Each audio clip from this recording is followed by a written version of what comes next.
Hello, today I'm still happy about yesterday where we had Katie come and say that she feels like she has habituated to tinnitus and even gave me some credit for helping her. That's awesome. I appreciate that.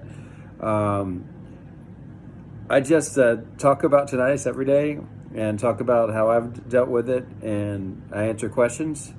And it's great to hear from people saying, hey, I'm doing better thanks to you. Well, I'm doing better thanks to you telling me that I'm doing good. It makes me feel good too. I really appreciate it. And I think it just also helps me to build my confidence about my own tinnitus, hearing from people saying, hey, they're making progress too. And I think that's a good thing to talk about it among people who have, have experienced it as well. I know I can't get everyone to suddenly get better, and some of you are still struggling a lot. It struck me, one thing Katie said was just about how, they say that maybe 98% plus people get habituated to tinnitus, but she was scared that she would be among that 1 or 2%, and so was I. I was like, oh my God. There's no way I'm going to get over this tinnitus. There's no way I'm going to be able to not think about this sound anymore. It's just like there all the time. And it's just impossible that I will do this mysterious thing called habituating. But then I did, and it worked. So I try my best to explain in my own experience what I did. And it seems that other people are reporting that by following some of the things I've explained about what I did, they also got much better. So that's great. So sometimes I'm just repeating myself. So I apologize about that, but I guess I do say things in a different way, and sometimes I come up with something really unique to say. But I do want to say that habituation is very possible for just about any case. And I have studied some cases where it could be musicians or famous people where they reported, they had 2 or 3 sounds going on in there, 2 different types of tinnitus at the same time, and they were able to habituate just fine. I know David Letterman's a good example. I know also Captain Kirk and Spock, Leonard Nimoy and oh my God, what's his name? William Shatner. There's several others. There was the guitarist from The Who. Is that Pete Townsend? Barbara Streisand had it all her life, just about. And all these people got tinnitus and got better. And I think there is sort of a formula for doing it. And it's one of those things where, because the way modern medicine is designed, it's designed for profit. So they want to sell you something. They want to sell you therapy. And they want to sell you hearing aids. They want to sell you some device that you can hook up to your ears or something, or some sound maker, so that you can buy this thing and make your tinnitus better. They want to sell you an app. If you use the app, then it'll make your tinnitus better. Maybe not. I don't want to ever come out like I'm against seeing doctors, because I really do think someone who's trained in, what do you call it, ear, nose, throat, those kind of doctors where they can inspect your ears and do things like an MRI and things like that, especially if you're really worried about it. Go do that, and let them tell you what they know.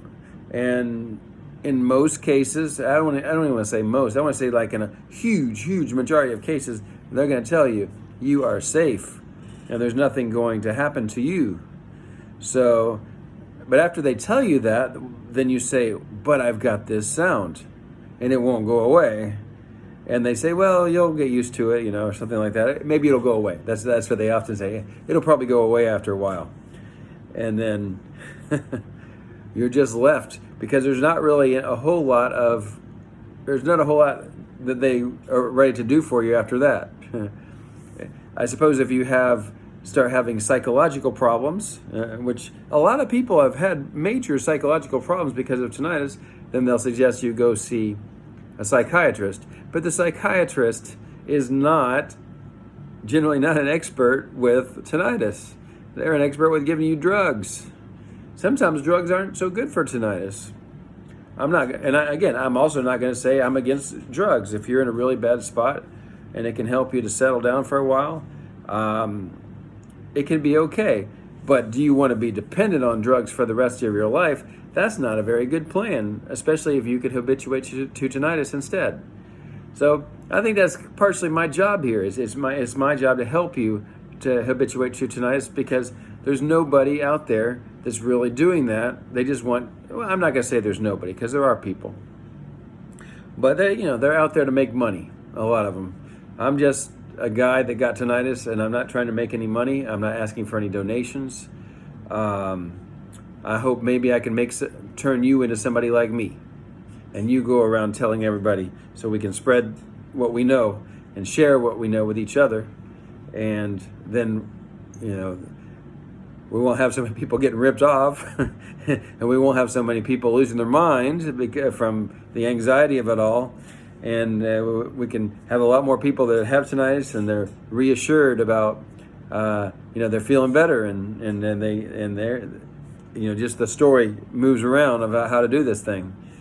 And I'll repeat a little bit of it just in case you're new here.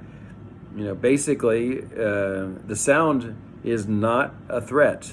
It is not dangerous to you. It will not harm you. And the caveat being, go to the doctor, make sure. But like I said, huge majority of people, no, there's no threat. So find out if you need to, but it's not a threat.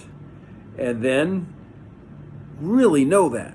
Really know it's not a threat. It's not going to hurt you, because you've got to accept that. I'm not saying you have to accept the sound, but you have to accept this is not dangerous to you, because your brain loves to worry about things that are dangerous and worry about things you've got to do something about. And then you get in this heightened state and you can't stop thinking about tinnitus. So you've got to change this idea as early as possible, that it is not dangerous, it will not hurt you, you're going to be fine. You are fine. You just have this noise. But as your subconscious brain starts to accept that this is not a threat, it will become easier for you to not think about this sound. And then the progress really starts. From there, you have to start talking about the sound and thinking about the sound in a different way than you have been. You have to start saying, sounds a little crazy, but we're training the brain and getting ourselves habituated. So it's not crazy to get habituated. So let it sink in. It's a beautiful sound. I love it. Just like other background sounds, they don't always go away either. They're there for hours at least. I've got a sound that's always there, but I don't care about this sound, and it's actually kind of a nice sound. Convince yourself of that. Try it until you believe it. Because the way you think about it trains your brain to not need to think about it. If I tell you the apartment next to or the house next to you is on fire, your brain needs to think about this. Your house could catch on fire. You can smell smoke, and you need to do something. So your brain is well trained to really, and you're going to really focus in on everything to keep yourself alive. But this is not the case. You don't need to do that with tinnitus. And just as you started to say, I love the sound. It's beautiful. I'm so lucky. I have my own unique experience. This is my silence. This is my way of being, and I'm okay with it. And as you can start to tell the different story, then you stop worrying about it. You stop paying attention to it. And when you do notice it, you don't care.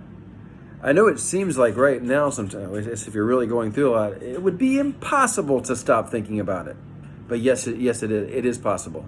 It's very, very possible. But you have to go through these there's really about 2 steps. There's some other things like background noise, and that's very important to help you get through on the way to where you're going to go.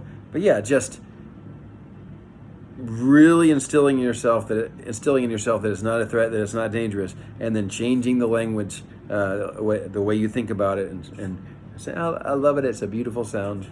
It's uniquely me, and I'm happy to be me. As strange as that may sound, it sounds a little crazy, right? But be crazy that way. Be crazy on the good side. I love the sound. It's nice. So I like it how the sound, and then your brain treats it differently, and you think about it differently, and then you're okay and you're habituated. That's the path. But I know, as you hear me say this, there's a part of your brain that's saying, bullshit, right? It is a threat. I hate the sound. So you've got to keep fighting back and say, I love it. I love it. I love the sound. And there's nothing for me to be afraid of whatsoever. So that's the hard sell you've got to give your brain. You've got to come to believe it. And then you're going to make it. You're going to do really good. You're going to be able to move forward and not worry about this thing. Yeah. And it just live your life again as if you didn't have tinnitus. You'll still have it, but you'll be fine once you just make this hard sell to yourself. So best wishes. That's my video for today.